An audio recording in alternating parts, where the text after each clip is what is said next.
Good afternoon, ladies and gentlemen. You're listening to Letters from the Atlas, a Sapphire Atlas original.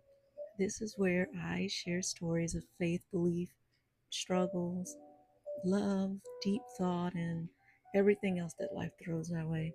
There's no filters, no pretenses here, just sincerity, optimism, real talk, real life, moments, and a dash of humor to help us get us through. My name is S, also known as SVB, and in here I don't chase perfection. It's not my objective.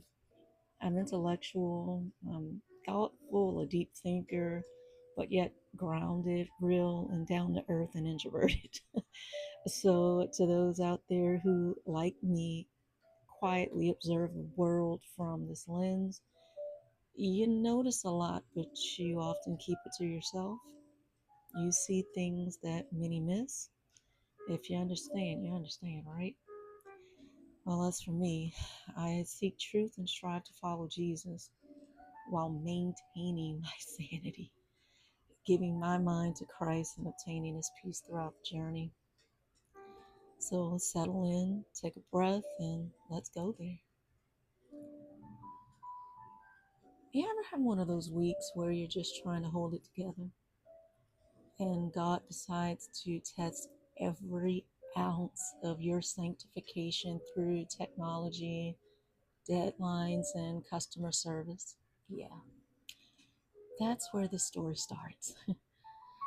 So I'm just sitting here at my desk, staring out the window into this nice, beautiful fall weather. And by the way, guys, I have bossa nova jazz playing in the background.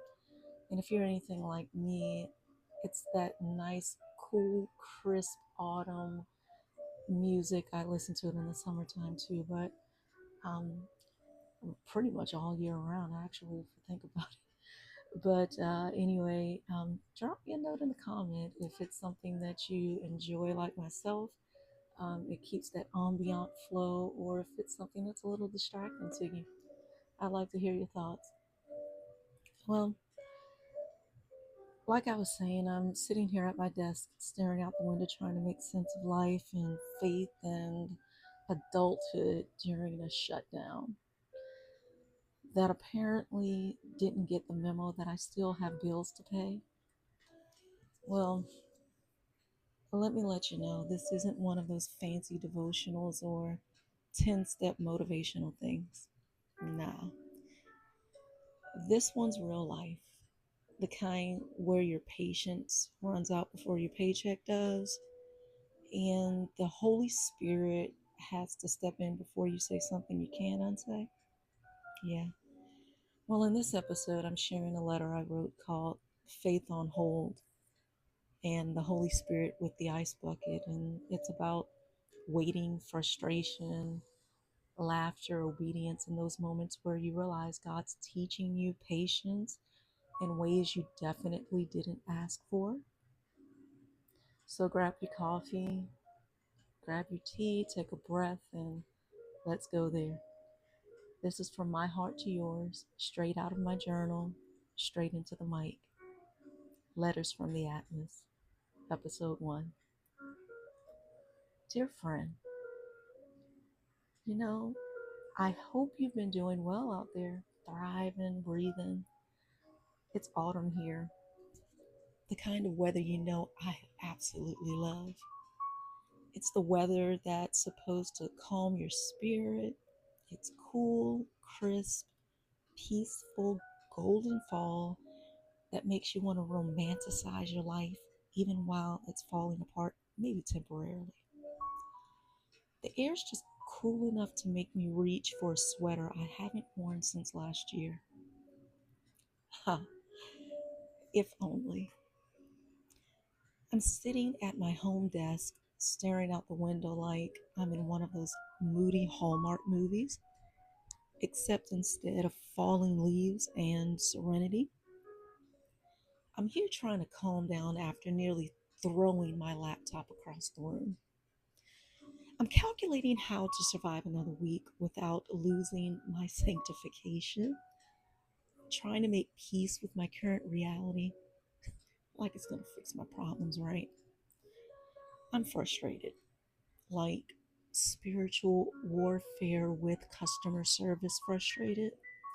Let me explain. It's almost a month into this government shutdown, and guess who's still clocking in? Yep, I'm still showing up working without pay, living off caffeine, prayers, and fumes of it's gonna be okay. You know that special kind of crazy where you have to smile and act professional while your paycheck is somewhere in bureaucratic limbo? Yeah, that's my life right now. It's that surreal kind of obedience that makes you laugh so you don't cry. So naturally, I do the responsible thing. I try to pull a loan for my TSP, my retirement, because apparently that's what being an adult is now, borrowing from your future self to feed your current self. Simple enough, right? I think so. You apply, you sign, you breathe, you move on. Except nothing about this season has been simple. I uploaded every document, double checked every number, and for about 5 minutes I thought, okay, maybe this will go smoothly for once. Foolish me. Everything's going smoothly at first. The documents go through, the system says it's approved, and then bam, out of nowhere, this random limit appears on the screen that wasn't there before, pops up like it's got jokes. I, I blinked, refreshed, stared harder because surely this has to be a mistake. My heart dropped. I stare at the screen thinking, oh, Lord, system, do not test me today. I try to be smart about it, thinking maybe I can submit two smaller loans instead of one. So I hop on the chat feature to ask for help while multitasking with one hand at work because I gotta beat the deadline, right? Right as I type the question and hit send, a moment passed. Boom. And guess what happens? Disconnected. Just poof. Like mysteriously gone. Like my last ounce of patience. You know, at that moment, I swear I could hear the Twilight Zone music playing in the background, not this beautiful bossa nova jazz that I have now. I sat there staring at the screen like, so this is what spiritual warfare feels like in digital form, huh? You know, I could literally feel myself morphing into pre Pentecost Peter. You know, the one still working out of salvation with a pocket knife and a short fuse. Yeah, that was me. The Holy Spirit had me on an emotional chokehold, holding my breath while I was rebuking every single four-letter word marching through my mind like they were on assignment. The only thing that actually made it out of my mouth was, let me tell you something. Let me tell you something. In my full Bernie Mac voice, squinting one eye and clenching my teeth like I was about to lay hands, but not the church kind. Child, I was in the flesh and needed to get delivered quick. Now, listen, don't get me wrong. I get it. We're all fed up. Everyone's frustrated. Me and that rep, we're probably both working with unpaid anger management issues. The entire federal workforce furloughed, living off caffeine and prayer. But lying, hanging up, nah. Let's be real. That isn't the answer. That's where I draw the line. It's like we're all in this burning building and someone decided to start roasting marshmallows. Don't gaslight me in the middle of my financial breakdown. I can deal with delay, but not deception. We're all boiling in the same pot, and the least we can do is not add salt. Still, I'm trying to stay calm. And yet, there I am, somewhere between half panicked and half caffeinated, rushing to cancel a loan to meet some mysterious noon deadline. I canceled the first loan, right? Thinking maybe if I resubmit before the noon deadline, I can still get the deposit before rent's due. Because I love a good cliffhanger before eviction, right? Hmm. I resubmit, re upload, repray. Tracking says everything's sent, except no email ever arrives that contained the documentation. Nothing. I call customer service ready to breathe fire, and the rep, sweet voice, bless her heart, gives me the world's most frustrating answer. She hits me with the classic, ma'am, I can't do anything about it. The document is sent by the system. Ah, yes, the system. Of course. The invisible, all powerful scapegoat of the modern world we call corporate America. Yeah. At this point, I'm not even mad at her. I am mad at the audacity. She tells me to try again tomorrow. Like tomorrow's rent is just gonna politely wait for payday that doesn't exist. Okay. I wanted to ask, so the system just got tired today, right? Because, friend, I manage systems. I am the system halftime. I know what real and what's protocol. They do what people tell them to do. Systems don't just act possessed, develop personalities mid shift and get attitude, and decide, nah, I'm taking the afternoon off. They follow commands. Unless your system runs on witchcraft and vibes and need to be delivered, somebody made that call. It was programmed to fail. Which, let's be honest, might actually make sense in this case. Still, I tried to stay calm, but there I am listening to her explain that there's nothing that can be done until tomorrow and to hope for the best. Okay, hope for the best. Bless her heart. Yeah, she's just doing her job. I said to that woman, ma'am, I'm a believer, but the hope you're talking about sounds more like a fingers crossed. Look, I'm also real. Hope and faith are characteristics of heaven, and I need a miracle today.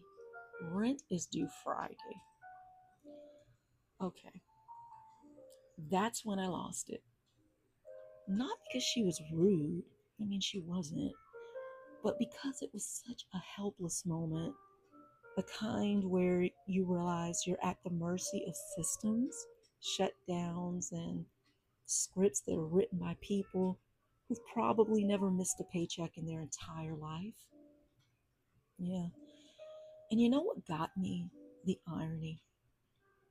We're in a government shutdown, but apparently the shutdown forgot to include operations that don't work. And just when I think it's over, she asked me so gently, "Is there anything else I can help you with before you let me go?" I thought to myself, before you let me go. Oh, you mean like how the government let us all go without pay? Sure, go ahead.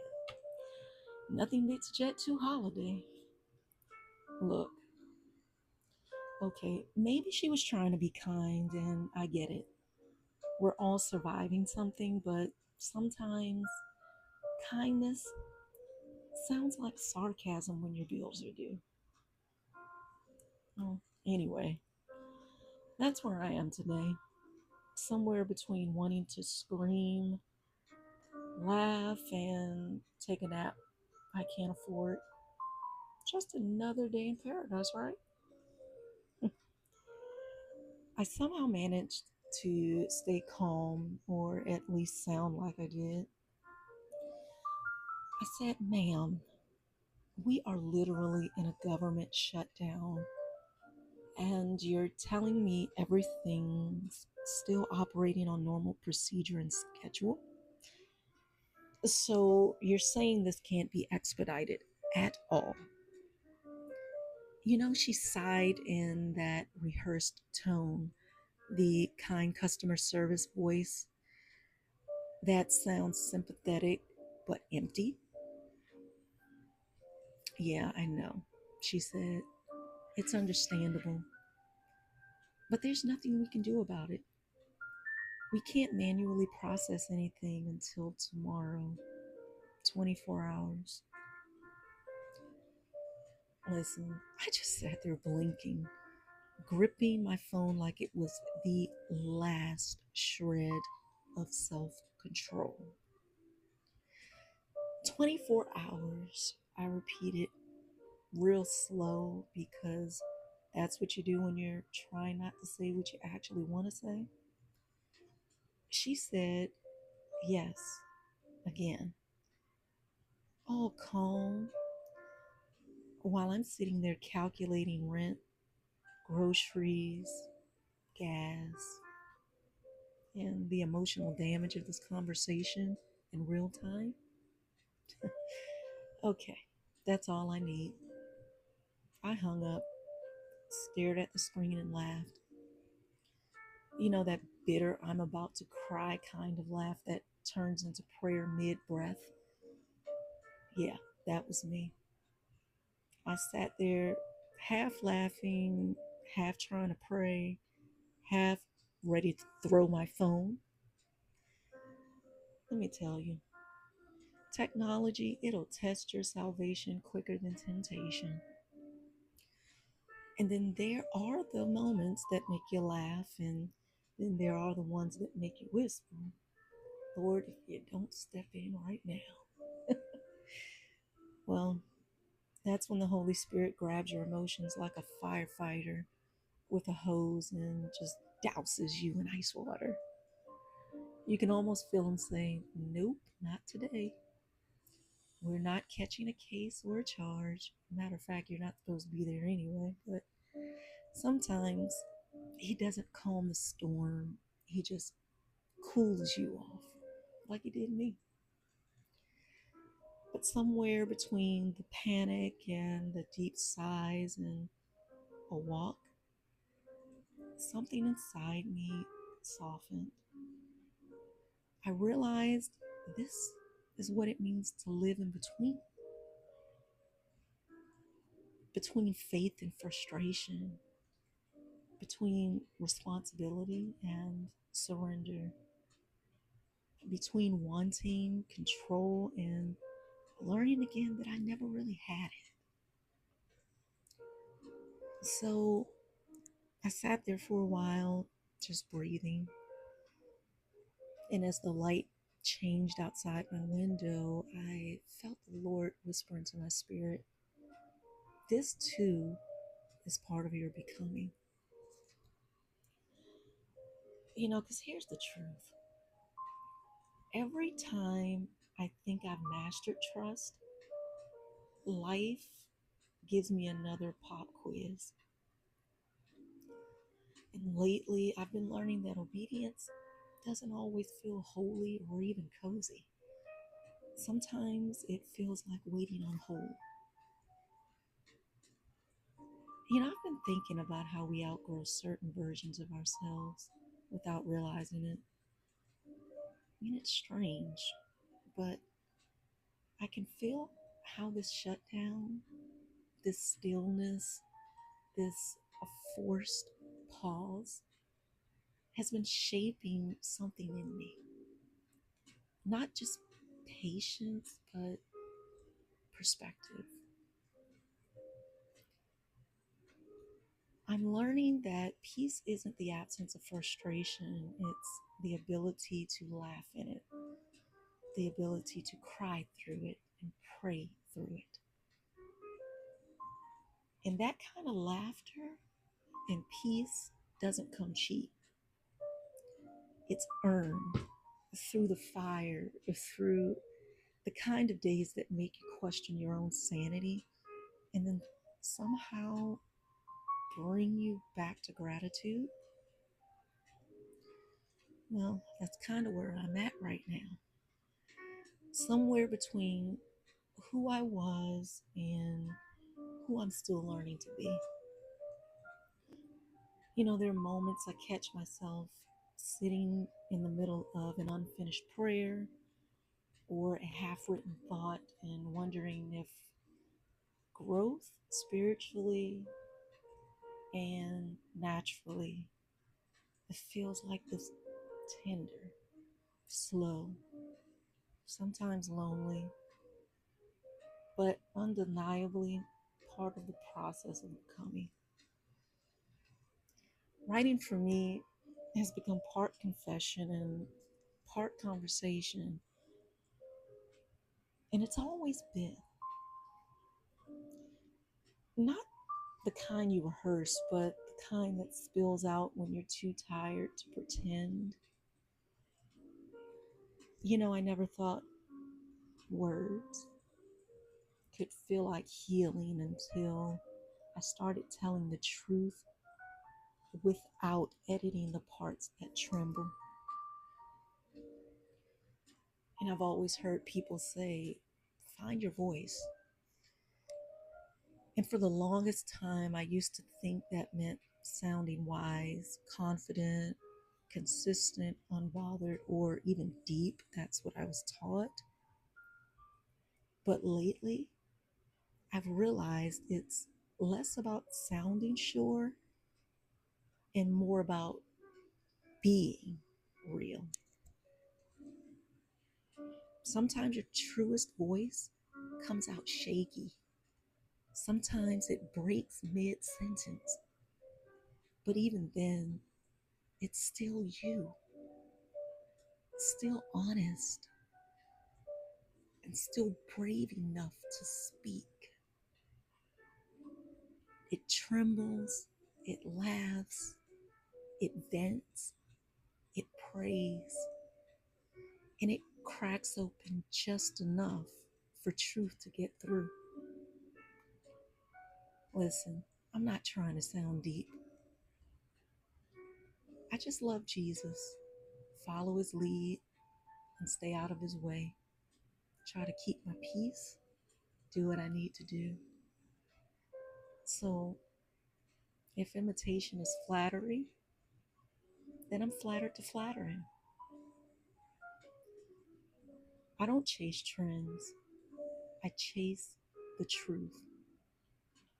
And he walks on water. So I'm just holding his hand, trying to keep up. That's what this letter is really about. A little piece of my process. Somewhere between irritation and revelation, laughter and surrender, I'm realizing